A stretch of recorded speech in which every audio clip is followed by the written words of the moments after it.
Welcome, everybody, to the latest installment of the Dr. Abs Healthcast. I'm your host, Dr. Bryan Abasolo, aka Dr. Abs. On today's show, I have my good friend, Dr. D. He's a medical doctor. We're going to sit down. We're going to discuss the coronavirus, which is on everybody's minds around the world. We're going to talk about the safety precautions that you need to make according to the CDC, things to do in order to prevent from getting sick, and if God forbid you do get sick, what to do in that situation. We're also going to touch on how to keep your immune system strong and the different things that you can include when it comes to diet, exercise, your mindset, things to just be stress-free, and much more. So check it out, guys. I hope you like it.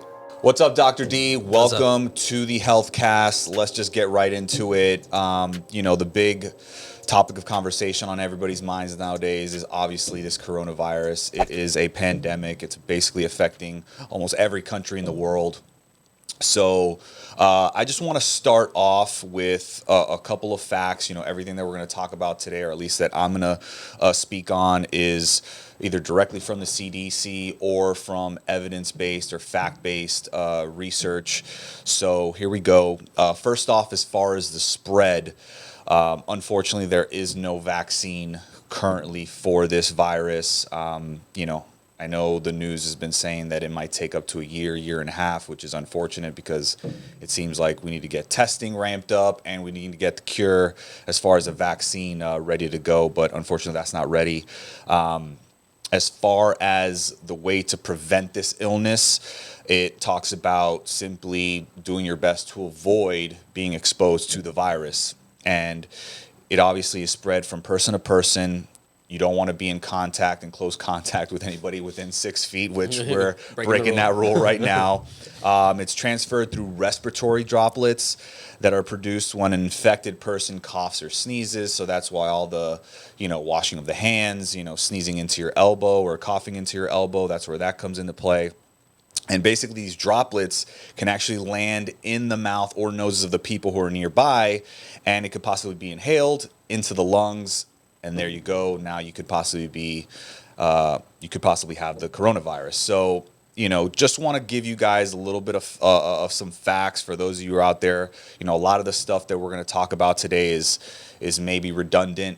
I'm sure you've heard on the news, but the more you hear this, the more it's ingrained into your head. I think the more that you're going to be able to follow along, just like everybody else, because I think it's going to take, everybody's part in solving this issue.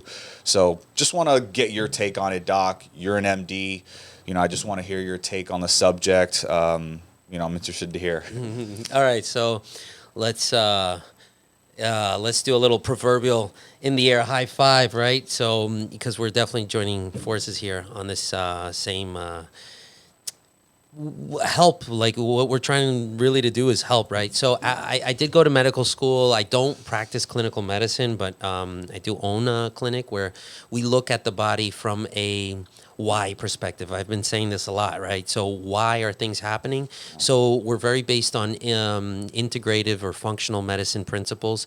Although our head physicians board certified in family medicine and so forth, but we look at the why of things, right? So I'm going to bring that a little bit into the light. And as you were reading some of these awesome statistics and so forth, actually just reminded me of a medical school exam that I can't even tell you for what class it was. Probably microbiology. And one of the answers, and I got it wrong.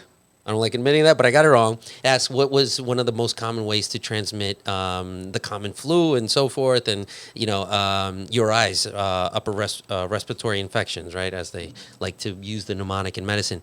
And it's actually, it had a bunch of different descriptors, and I'm like, and one of them was the nares, the hairs inside your nose, right? And I'm like, nah, that can't be the right answer. And that was the right answer when we were going over the tests, right? So these standards of care that you read, we should have been doing this a long time ago. Yeah.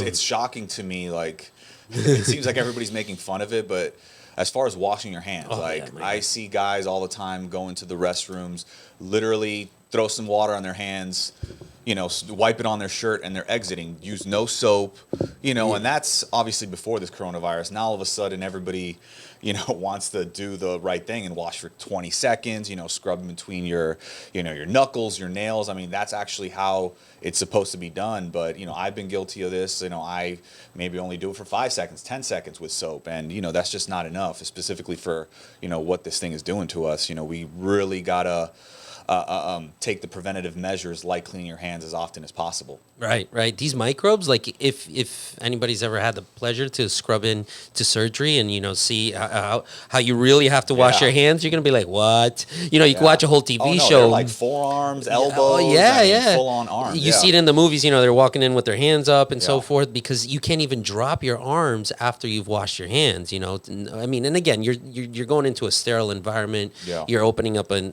human. That's a different story.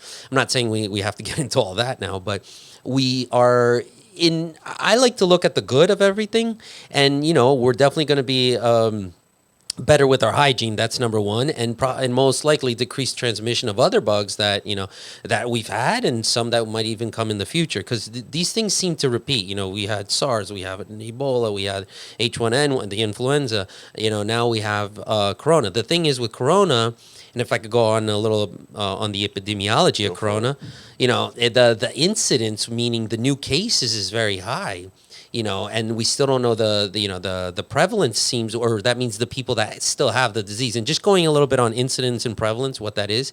So, for example, incidence is like how many people got diabetes, and then prevalence is how many people still have it.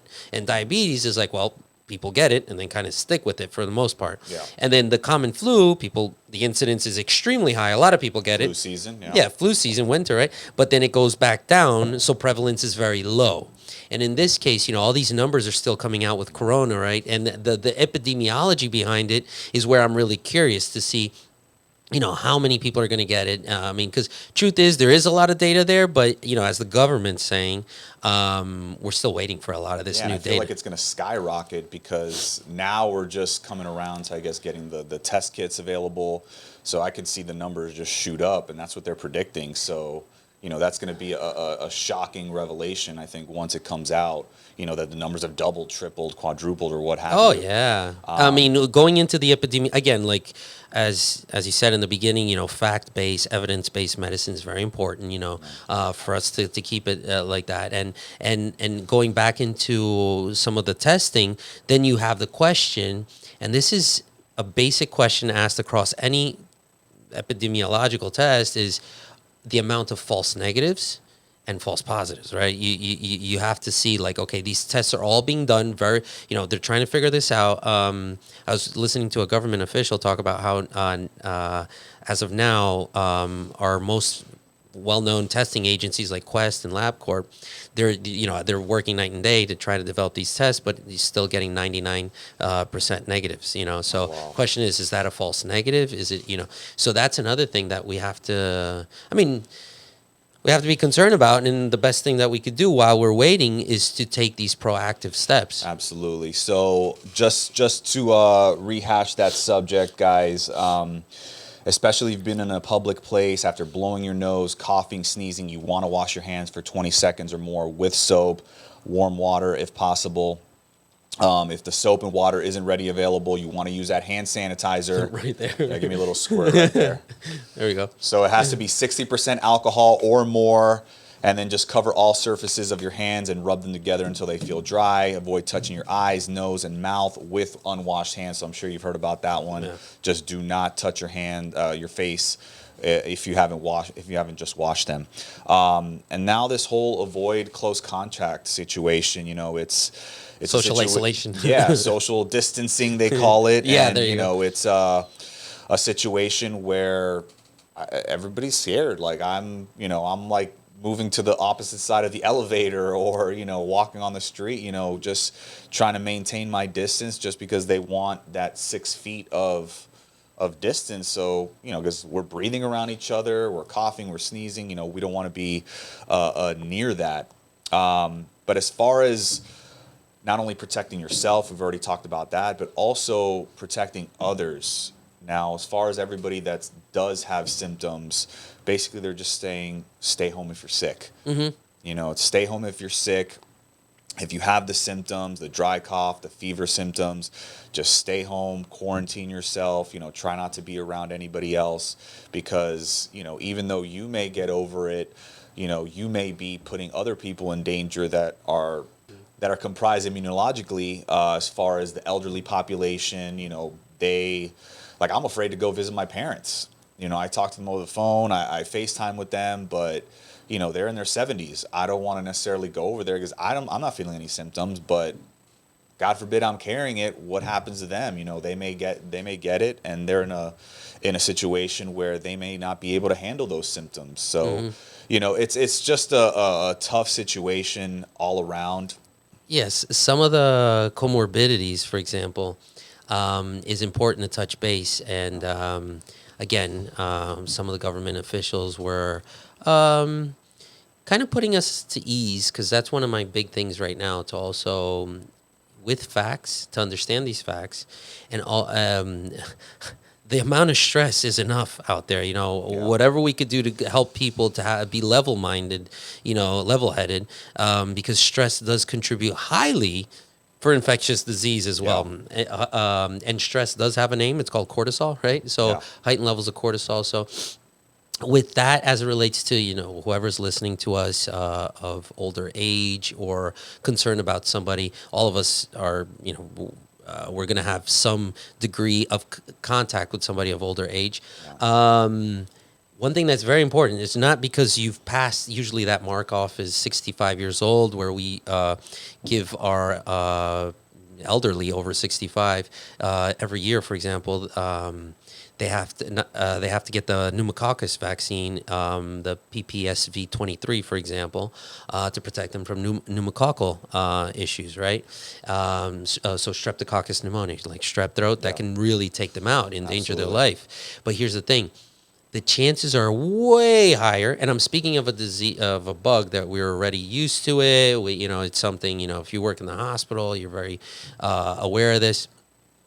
It's especially relevant if they have comorbidities, if they have hypertension, if they have heart issues, if they have diabetes, which also, and that's the biggest factor, because another population subset of people are obese people.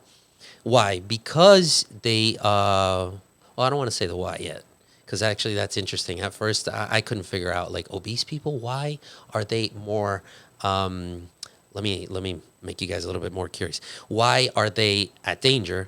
Well, one of them is the comorbidities, because I know you guys, you just mentioned comorbidities. It's probably comorbidities too, but they're nutritionally deficient.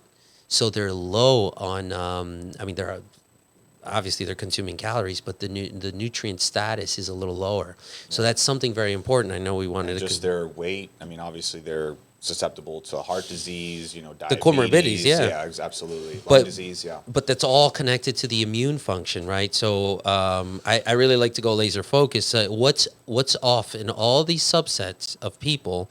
And I did research in obesity. I did a postdoc year at the Cleveland Clinic doing research on obesity. And I remember one of the first things I learned was that obese people were nutritionally deficient. I was like, that's impossible. I remember, right? It was right out of medical school. I was like, this makes zero sense in my head. And that puts your immune system weakened. So what we can see across the board is, and again, now this is personal opinion from gathering facts. Your immune system plays a huge role. It's almost kind of hard to say it's a personal opinion, because it's pretty logical. And another thing that points to the immune system is children. Children seem to get the corona. They're saying, they get the corona. Children over about 6 months, because under 6 months, your immune system is still developing. Still developing. So they're at high risk too. Again, because the immune system. But then up to like 18, 20 years old, they'll get it, but they won't get sick. And one can extrapolate, okay, these guys, they have a stronger immune system, they're not getting sick. So this is to really put everybody at ease, even our elderly. Hey, you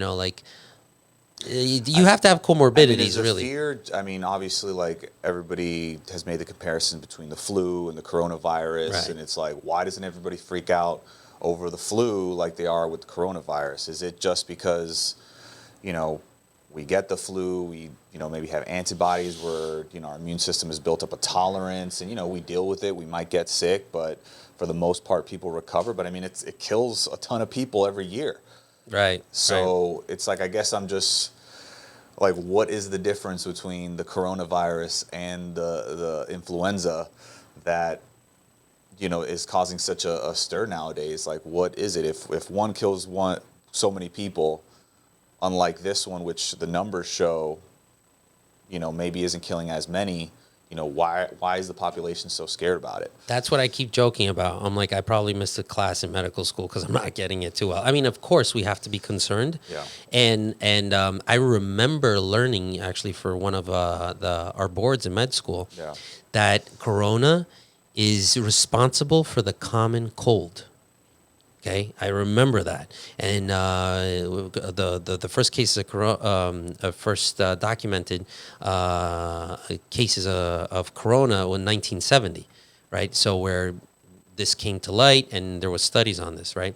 I can't tell you exactly what is the index case. The index case is like the first person. So, for example, HIV, the first person was a flight attendant. His name's really hard, but like Scandinavian name. So that's the index case, and that's where. And I know they're right now looking for the index case of corona, which I've particularly myself as a medical person, I'm very curious for that index case, who is the real person. But corona, we learn about this in med school, and it's the common flu, really. And it corresponds similarly to the common flu because we're in hopes of hitting summer pretty soon, because summer classically is not flu season. Yeah. And the reason is, it's not because of the temperature, because we think, oh, flu season cold. No, it's because you're covered and you're getting exposed to less sunlight, thus the vitamin D, and the flu apparently doesn't do too well. And I mean, from what I've read, the coronavirus can't survive in like the extreme temperatures. I mean, if you look at the map and the breakdown of, where the coronavirus is most prevalent, I mean, you don't necessarily see it in like really hot areas of the world. So there might be something to that. Oh, there is for sure. But just to reiterate some of the, the safety parameters that we talked about earlier. If you feel sick, stay home if you're sick. The only time you should be leaving your house is if you're going to the doctor. A great recommendation by the CDC is to call in to your doctor before going in, just so that they know you're aware. They could protect other people in the vicinity and prepare for your arrival. As far as your coughs and your sneezes, obviously cover those up, into your elbow. Sometimes I even cough into my shirt, just to kind of not get any droplets out there. Wear a face mask if you're sick. Now, obviously, that's a huge problem. Like all the medical supplies, like everybody's, freaking out on that. And, the people that aren't sick are actually getting, buying all the face masks when, those are needed by the healthcare professionals who are exposed to this on a daily basis, treating those that are sick, and they're the ones that actually need those masks. Right. And, all those materials that are needed to treat the sick. So, it's important to know also what kind of mask that really works to prevent air travel. The N95, yeah. N95, yeah. Looks like the painting one, the painter mask. Yeah, it's crazy. I actually ordered some on Amazon. They're not due to arrive till like mid to late April. It's insane. No way. Yeah, it's insane. But yes, if you're sick, wear a face mask, as you obviously don't want to expose anybody else. Clean and disinfect, areas that are frequently touched. Keyboards, your phone. I, use Lysol wipes on my phone. I'm using a hand sanitizer. I clean my bed. If I, even for the last couple of weeks, always actually when I see patients, you got to pretty much clean the surfaces that, different people are lying on every single day. So that's really important. And, especially for those that are higher at risk, the older adults, the people who have the chronic medical conditions like the heart disease, the diabetes, the lung disease, those are all people at higher risk. So they should adhere to the, social distancing and quarantining. Let's see. What do you think of the impact of this on the market, though, on our mentality? I'll tell you what. I'm, I've considered myself a healthy individual. Now, granted, I've been in situations where I've been totally healthy and I get a bug and it takes me out. Like I could be healthy 1 minute and then it completely takes me out. So I'm not taking anything for granted, but overall, like I said, I do consider myself a healthy individual, but God forbid I do get it. I feel that, I'll be able to get over it. I may get the symptoms, I'm going to fight it as best as I can and I'll get over it. I've gotten the flu before. I've felt like I've been on my deathbed and I've gotten over that. So I feel like this wouldn't be any different. However, I think more so the hysteria as far as like the markets crashing and, the economic impact That's more what than I'm worried. anything. I mean, for me, I'm a chiropractor, and I believe that adjustments do provide you with healthy alternative to drugs and surgery. They help boost your defenses, but at the same time, I'm very hands-on. People are scared. People don't want to leave their house.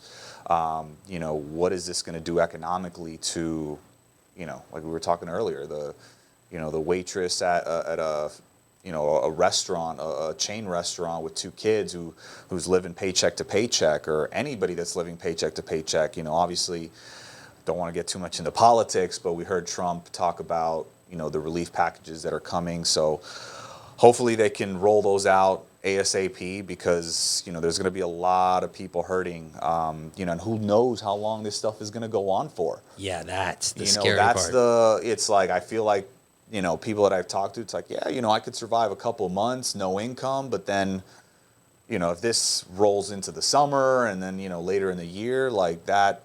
It's unprecedented. Yeah, it's We've never seen unprecedented. this. It's crazy what's going on. So I'm right up there as far as fear, but mine is not so much for the physical. I mean, granted, I don't want to catch it. You know what I mean? Nobody wants to catch it, but at the same time, like the economic impact and just the uncertainty of the future, and for your family, your loved ones, you don't want them to get sick. So, more so than yourself, you're looking out for the people around you and just, the community as a whole. That, to me, that's really important, that we be level-headed. Yeah. Because if this thing gets like really out of hand, and you could look at some of the I love medicine, but I love finance as well. So if you look at, for example, the S&P 500, how it's doing right now, Yeah. the volatility index, which measures the fear, right? Yeah. I mean, these things are skyrocketing, and then if it keeps going this way, people that really, I mean, in situations of crises, people that really do need their meds. How many people out there really need meds, like on a daily basis? And we're talking about our psychiatric patients, our people with serious diseases like cancers and so forth.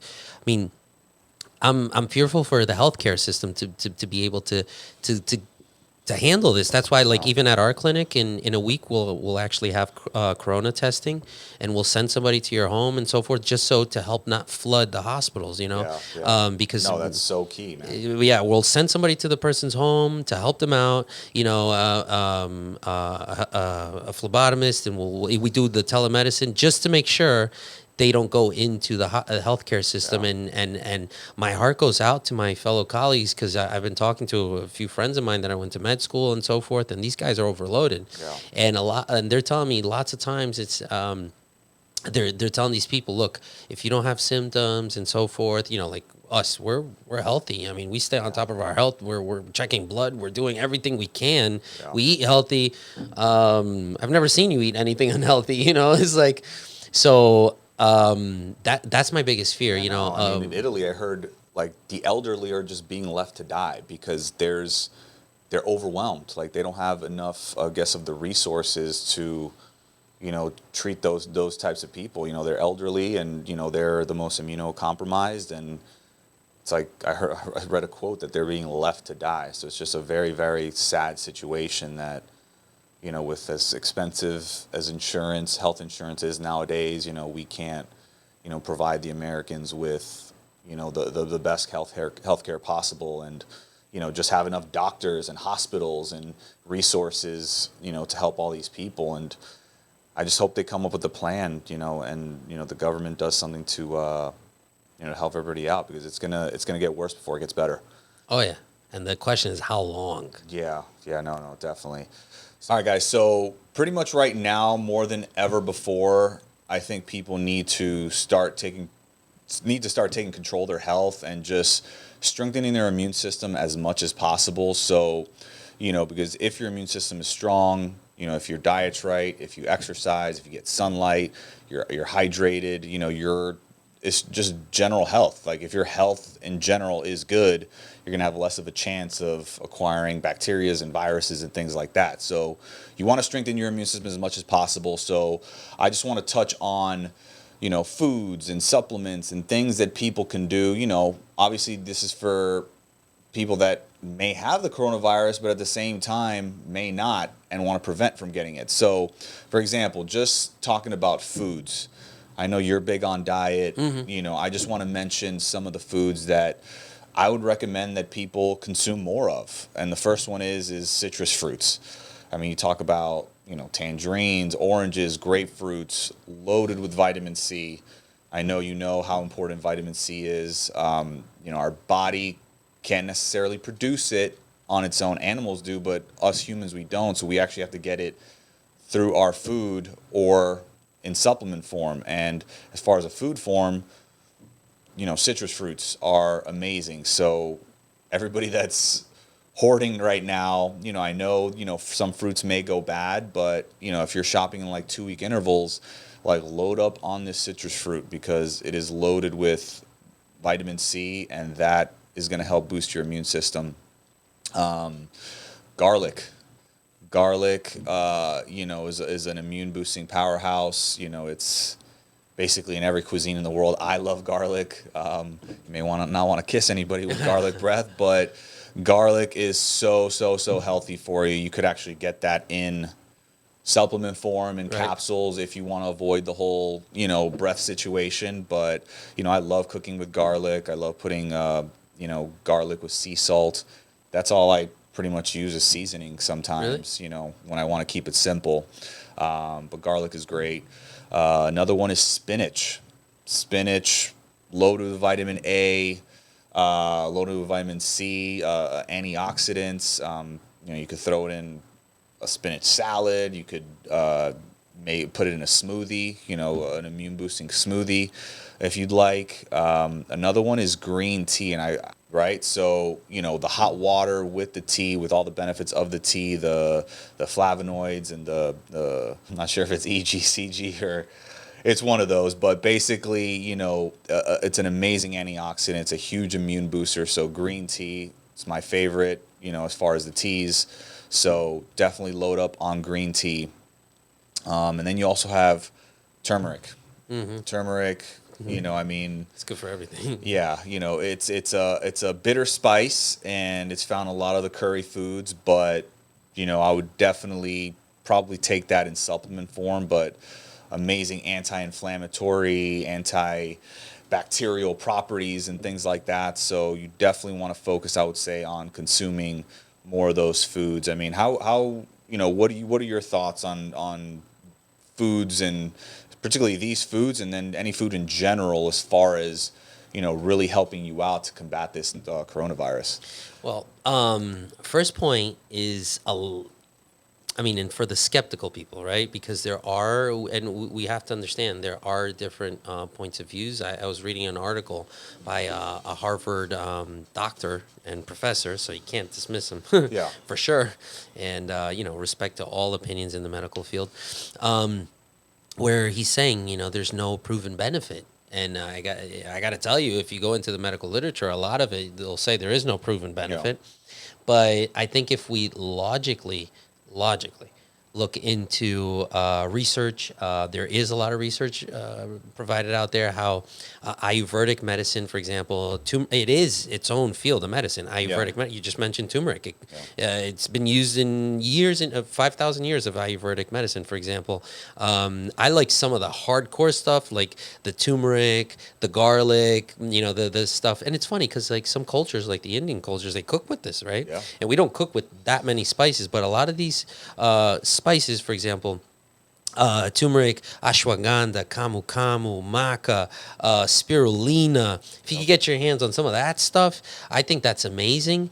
I always tell everybody, do your own research. Don't believe in anything we're Yeah. saying. Educate yourself, Yeah. because humans, you can control a human when he's scared and when he's confused. I always tell everybody, don't be scared Yeah. and don't be confuzzled, right? So the best way to do it is to actually take it upon your own self and read and study, right? And we're honored you're listening to us right now. But the thing is, and I know in our opinion, heck yeah, that makes a difference. You know, the what you're putting into your body, and not only you got to make a decision, especially in these times, and you take it as a blessing that in these times you take the decision to get yourself healthy, because junk food actually depletes you of the nutrients you just mentioned. Yep. The junk food takes it. It's a weird concept, but and it's true. Though, you know, a lot of people are like counting calories, and we've always said this: are you counting nutrients?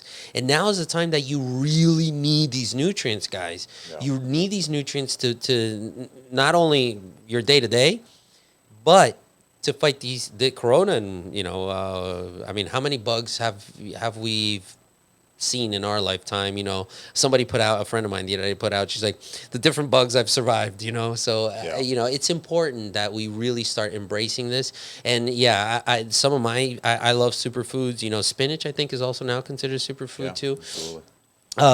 Green tea. I remember green tea a lot because it has this kind of a little left field, and we maybe talk about it at another podcast.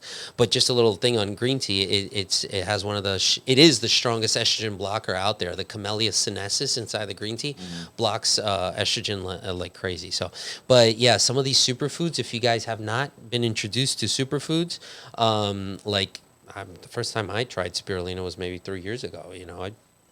Even though I'm in the field, so I can imagine a lot of people out there haven't tried this stuff. But ashwagandha, just be careful how you make this stuff, because it can taste like you're eating dirt. And I mean, I feel like obviously with everybody, talking about the hoarding of the food and making jokes. Oh, I ate all my quarantine snacks and things like that. It's like now is the time to eat as healthy as possible. I mean, you should always be eating healthy in general, but especially now, you want to keep your body strong. You want to take advantage of the nutrients that are going into your body. You don't want to put junk in your body right now. No. And I know we're going to talk about a couple other things that you should avoid, later on in the talk. But let's discuss a little bit about supplements now. There's a big, controversy with the supplement world. A lot of people don't believe in it. They don't believe that supplements work. It's just a big money scheme. But for me personally, I've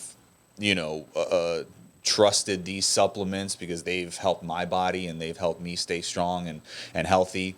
Number one is vitamin D3. Oh, I mean, it's naturally produced in our bodies when we're getting sunlight. But obviously now we're in quarantine mode potentially for a long period of time. So, what's your thought on supplementing with a D3 supplement?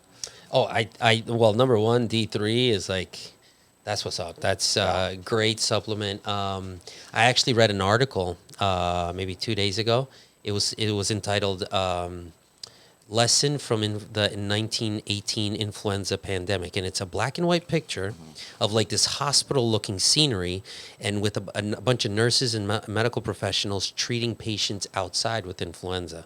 So they're not treating them outside because they're hot, and they're treating them outside because of the sunlight. So you start to read on this article, and then there was research on this. They did there's cohort research, case studies.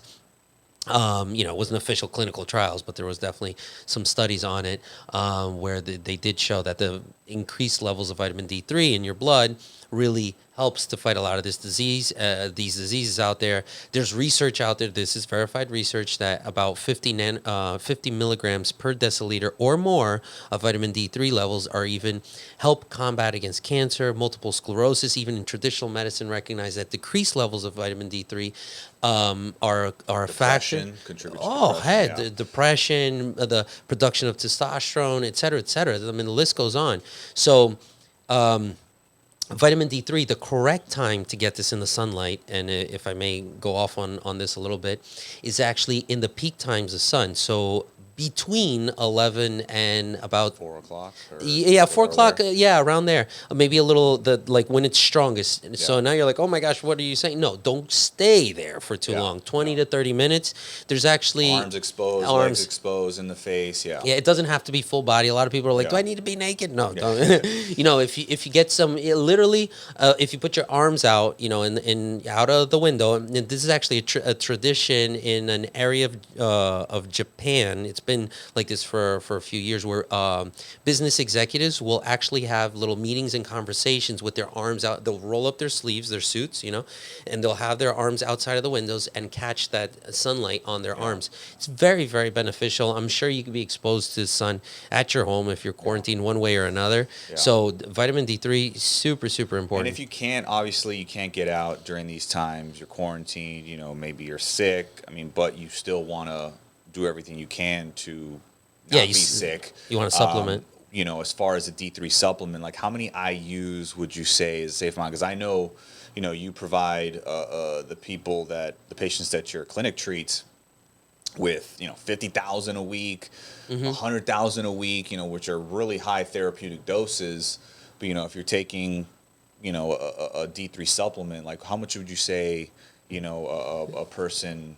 So our doctors, like, standard procedure. Again, this is their field. I stay out of that. But a lot of what we see is it depends on how depleted somebody is. I mean, and I got to tell you. So right now we're located in Miami, Florida, beautiful Miami, in sunny Florida. And every 100 people, we're getting 1 or 2 people, and a lot of our clients supplement. Okay.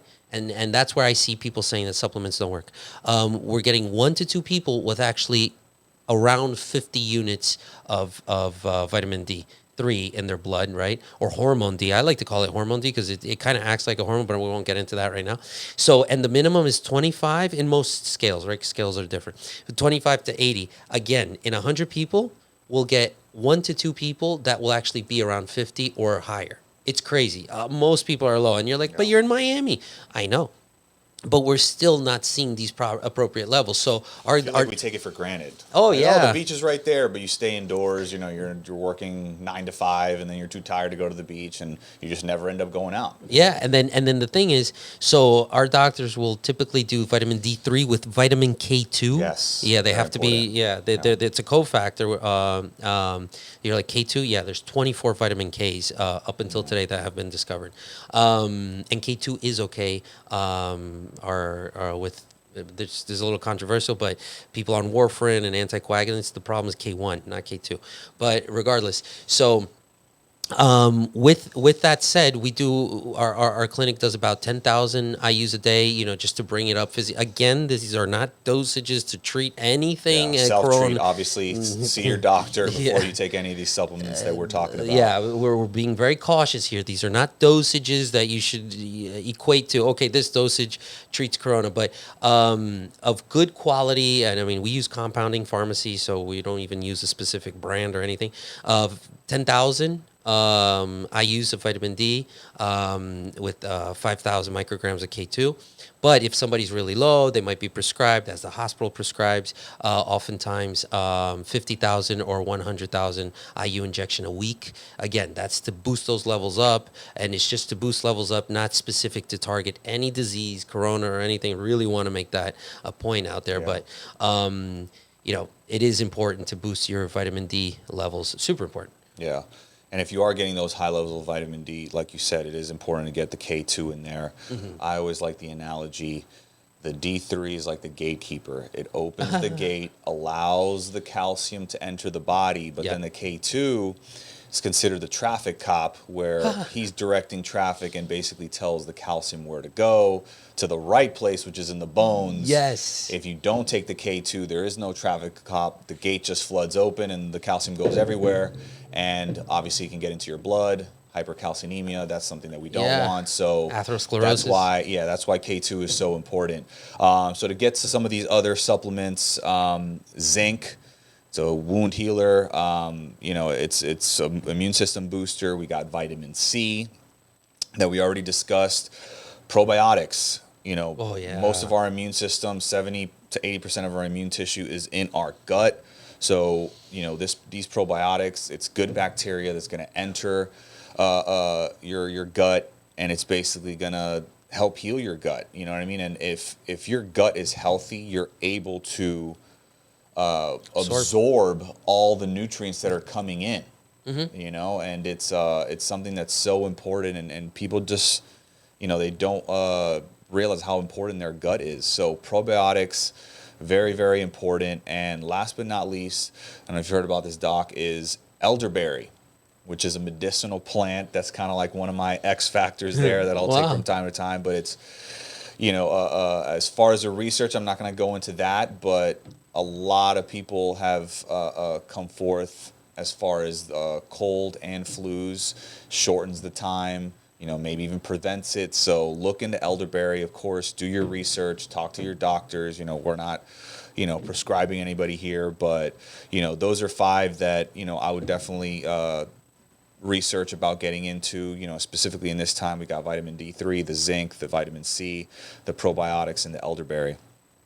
Now, quarantine.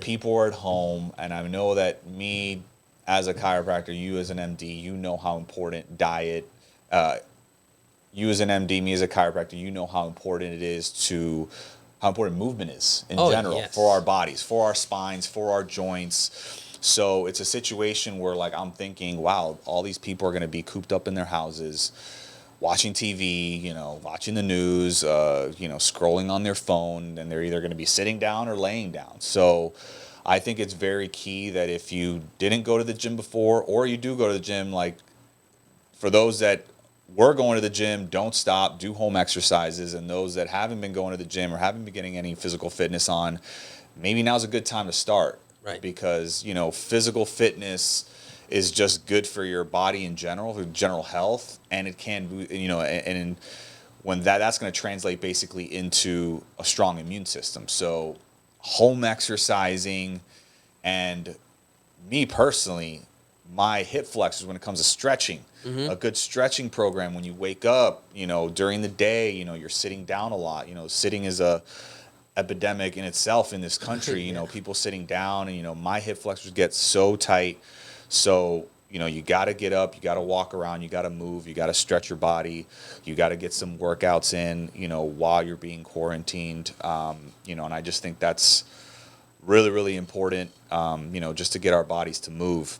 If I'm quarantined, I'm going to go and actually connect with you online so you can stretch me out, because I think that's super important. The stretching part, especially, over the years, I feel like I've been losing my flexibility, and something you forget about. Like, I love working out, but, and then the stretching is super important. That's a thing. I think that's a guy problem. Like, we love to work out, we like to build the muscles, but when it comes to flexibility, we are shot. So I actually used to do the split and all that, and the other day I went to try, and I'm like, whoa, I'm scared to even think about doing a split right now because of how unflexible I am. But yes, like, as I've gotten older, and I'm sure you're the same way, my warm-ups are way longer than they used to be, just because I got to get my body warmed up. And, even if it's like a dynamic stretch, maybe not so much, like a passive stretch or whatnot, where you're just, bending your leg and getting a quad stretch. You want to do something more dynamic, to prepare yourself for a workout. But,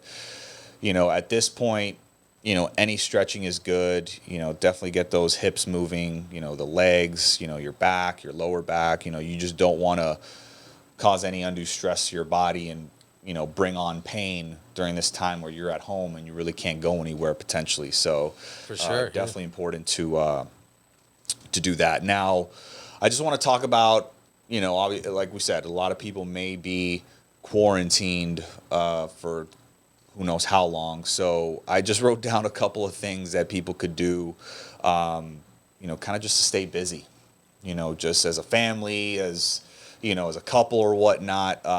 Number one is meditation. Now, obviously, there's a ton of negative things being thrown at us in the news, and I'm sure you know this as far as mental health and things like that. It's not good. Right. It's not good to take in all that negativity. Like, my wife the other day just didn't want to watch the news. Like, I was like, you know what, you're right. This is too much. Like, I'd rather just hear the updates, tell me what's going on, tell me some new numbers, tell me the new safety precautions, but I don't want to Beautiful. hear this, back and forth, and then it gets into politics and the whole nine. Like, that's too much, you know what I mean? Especially if you're in your house, and that's one of the things that you have to do. And then scrolling on social media, everybody has their opinions, everybody has their You have comments. to protect your mind in this Yeah, time. you have to protect your mind. So I thought meditation, it reduces stress, it controls anxiety, and basically the less stress you have, the less anxiety. And, right now our emotions are just super heightened. And I think if we can do something that's going to control our emotions and lessen our stress and lessen our anxiety, I think that's great. So meditation, cooking. I'm not a cook. My Neither wife am I. necessarily isn't a cook, but you know what? That might be a good bonding experience that you could have with your wife where, let's cook up a meal. Obviously, you're already thinking health and healthy meals. So, hey, let's look up some recipes. We went to the supermarket. We have all this food. Now we got to cook it. Like, let's do it together. And, that's something that you guys could enjoy together and, could eat a really healthy meal. Reading, obviously, get away from the social media, get away from the TV and all that negative energy that's coming out of there, and read a book, listen to an audio book. Obviously, I know you're a big Tony Robbins. You just came back from his seminar, so something that's uplifting, that is just going to better you as a person, whether it be physically, emotionally, spiritually, financially. Like, maybe read up on how you can get ahead, Oh yeah. of things. I know you're big into the stocks. We were talking about it earlier. Maybe read on how you could take advantage so that, when this is over, or even during, Yeah. you can, maybe come out of this financially gaining. How many businesses aren't started in situations like this? Yeah. In that think or swim environment, Yeah. and or even you can plan out your next business. This could be really, really positive. Again, if you put your mind, everything you said there, the meditation and so forth, reading, etc. If you put your mind and mindset, first mindset, and then put Yeah. your mind where you want it to be, this is a beautiful opportunity, so. Absolutely. Just a fun one. I'm old school. I'm an 80s kid. Play a board game. Do a little Monopoly. That has to do with banks and money. So, Yeah. maybe you'll learn a thing or two. Trivial Pursuit. Like, train your mind. Something that'll, not only be fun, but it'll actually work out your brain. And then interact. I mean, Yeah.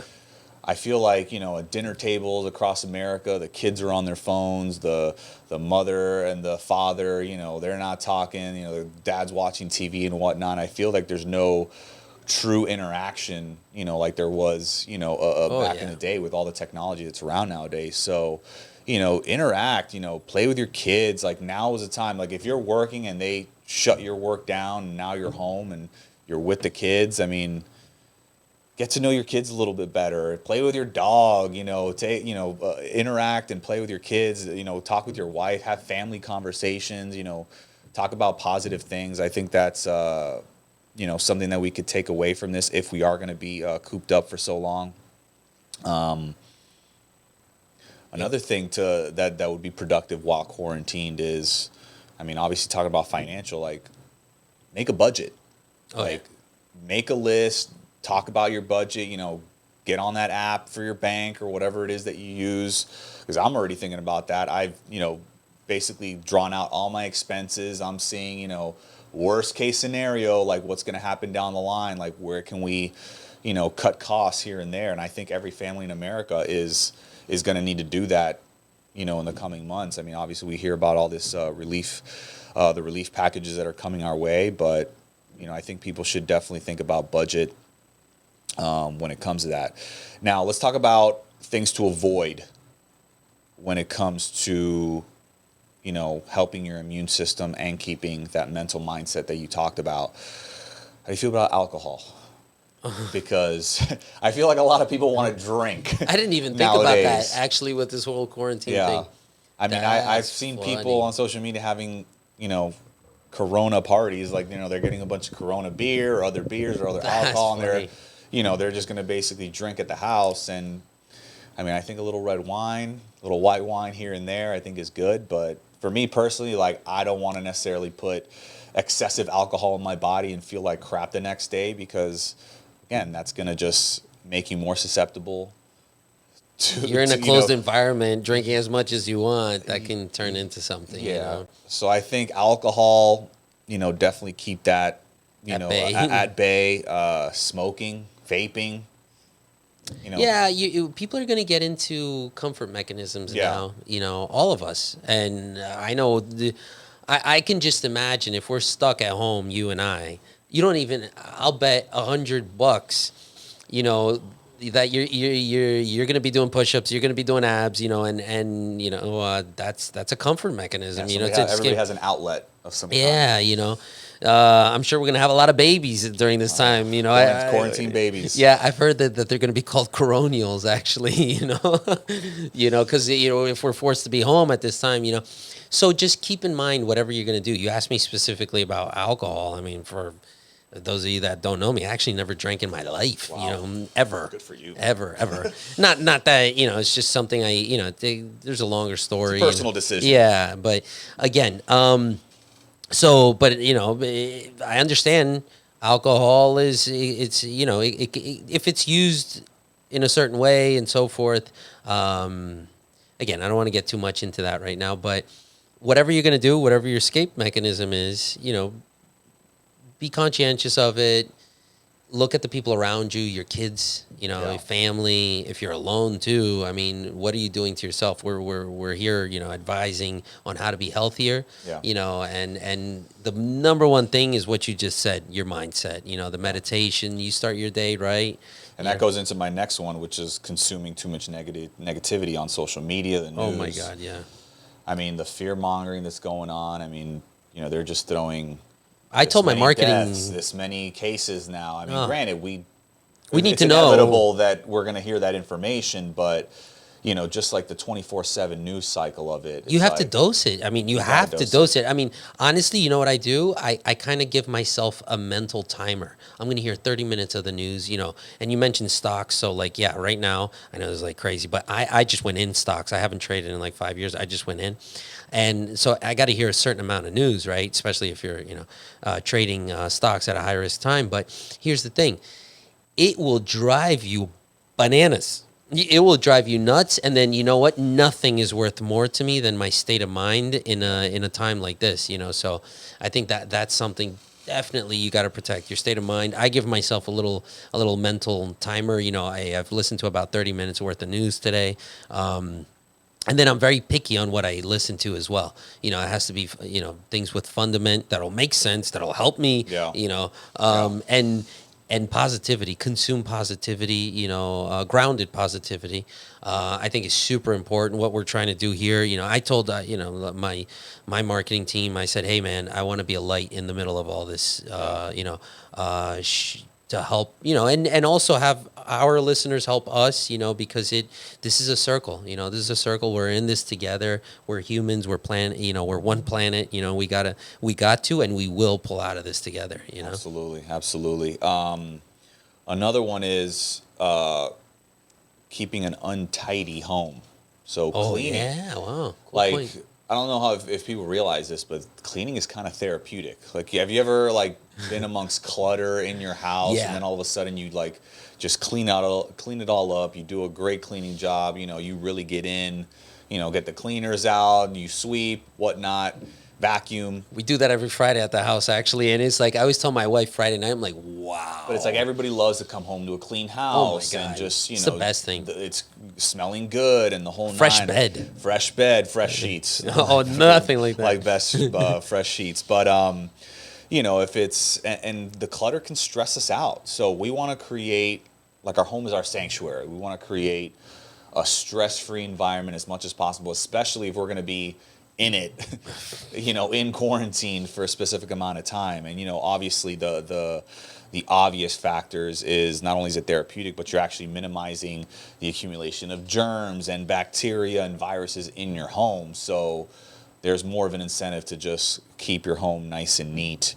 And last, but certainly not least, is obviously avoiding all the processed foods and the high sugar intake. I mean, eating and drinking too much sugar curbs the immune system, and it actually prevents the immune system cells from attacking invading bacteria. So, in essence, it lowers our immune system. So all these people that, went and got their quarantine snacks and loaded up on Twinkies. cookies and Twinkies. I mean, that is not the way to go to maintain a healthy immune system. If anything, you need to take advantage of this time. If you're going to be indoors, like buy the fruits, buy the raw nuts, buy the wild fish. Yes. You know, the grass-fed meats and things like that. Hoard and load up on things like that, you know, so that you're providing as many nutrients to your body during this time where, you know, we can't be outside, we can't go to restaurants, we can't, you know, we may be limited on the shopping down the line, who knows, but... I've been telling people too, like, especially to really, I mean, and I know you're big on this, to really boost your immune system, you know, look into the Ayurvedic food, like you mentioned, you know, the turmerics, the ashwagandhas. I mean, these are roots and plants that you can sprinkle them on a snack, like a chia seed pudding, super easy to make. And you boost your immune system so much, you know. If you have access to this, I mean, go get some while there's still time, you know. And it's it stores for a long time, because I've been hearing, you know, good quality food won't store for a long time. So I bought a lot of processed food. Yeah. Well, it's like, no, well, you could still look into Ayurvedic. Ayurvedic, you can really plants and roots, and you sprout your food now too. That's another thing you could do indoors. Sprouted bread. I'm loaded up on Ezekiel bread. Oh yeah, I love that stuff. Love that stuff.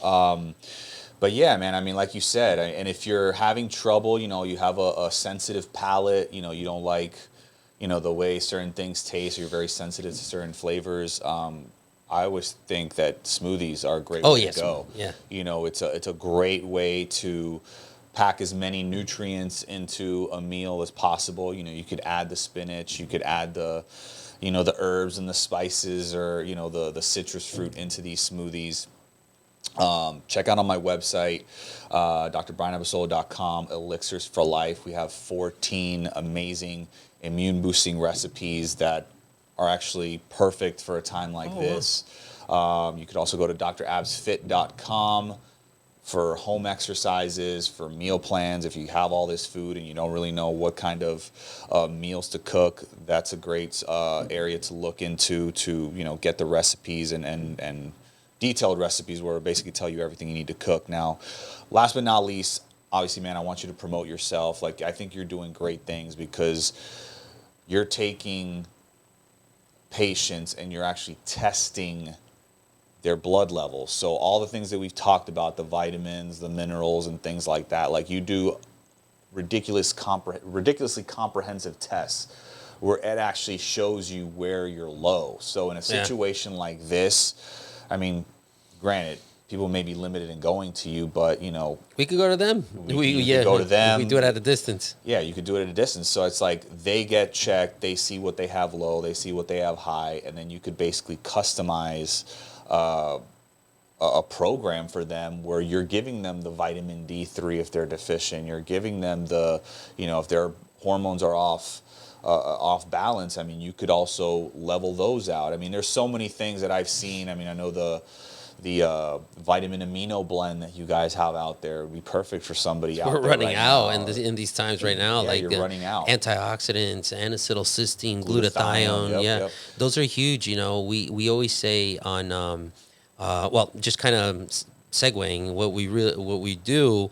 We're not only doing blood, but, you know, we're testing the integrity of your gut barrier, which is, you were talking about the probiotics. I mean, if you're going to supplement and you have no clue what your gut barrier looks like, you need to be on probiotic, or else this stuff doesn't get absorbed. Yeah. That's huge. You touch base on that. And I talk about that all the time. People ask me, what do you think about supplements? I'm like, the first one's a probiotic, good quality probiotic. So we look at your gut to see the integrity of it, leaky bowel syndrome. You know, they're saying upwards of 99% of people have some degree of leaky gut syndrome, and that has to do with the flora, the bacterial flora not properly being balanced, etc. So we look at all that. We look at what inflames you. So that's very important, because if you're inflamed, opens the doors to parasites and that goes into the processed foods. I mean, all those foods that we talk about, find in the interior of the supermarket along the aisles in the boxes. Mm-hmm. I mean, a ton of those foods are, you know, processed, artificial, you know, they're inflammatory, and, you know, you just want to be in the least inflammatory state as possible right now. Yeah. Like, for example, gluten. Gluten's extremely inflammatory. There's 400 times more gluten in our food now today than years ago. 400 times. Almost no human body can deal with too much gluten. Some people are they say, oh, I'm sensitive to gluten. No, the gluten is really, the big proteins inside the gluten, like the transglutaminase, the gliadin, they're gripping, or literally they cause leaky gut syndrome, inflame us. There's now connections to that causing hypothyroidism, et cetera, et cetera. The list goes on. I don't want to get too much into that. So we look into the why. Why our bodies aren't strong. So we go into the gut, we go into the blood. So basically what I've learned to summarize this is we remove and we replenish. Remove what's hurting you by taking a deep dive past the blood. We go into the barrier testing to see how, because they're like filters, right? Makes perfect sense. So we remove whatever is hurting you, and we look at your immune system to see where it's firing. It's pretty simple. We look at where your immune system to see where it's firing, and then we replenish. We do a micronutrient test. We look at your glutathione, your B complex. Your B complex is super important. Like silly things, like like when the side of your mouth gets cut, it's called angular chelosis, for example. Those little cuts on the side of your mouth. You're like, oh, my mouth's dry. No, that's riboflavin deficiency, for example. Very important. Your B complex. So we look at all that, and then we replenish whatever's missing. We do it over telemedicine. We send somebody to your house to draw your blood. And now with this immediate attack we're having with the coronavirus, in about a week, we'll be doing coronavirus testing, send somebody to your place. Our goal with that, we want to do this as affordable as possible because we really want to help not to flood our healthcare system. As I mentioned before, to me, that's a very personal concern. Let's leave the healthcare system open for really emergent cases. So if you go ahead and reach out to us at biohaxs.com, so BIOHAXS.com, reach out to our staff. We'll send somebody to you and really help out with that. So BIOHAXS.com. All right.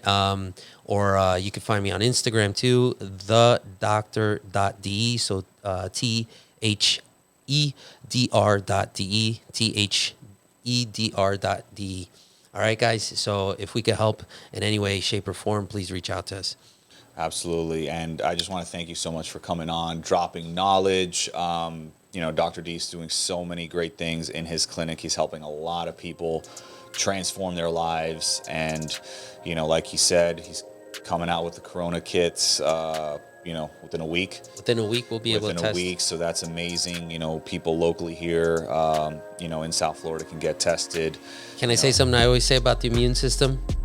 Boost your immune system. Protect the house. That's how you protect the house. It's your man. It's your immune system. Your body is your temple. We gotta protect it. I know we're not necessarily the coronavirus experts, but we are all about health and wellness and keeping a strong body and mind, and a lot of the things that we talked about today can certainly help. So do your research.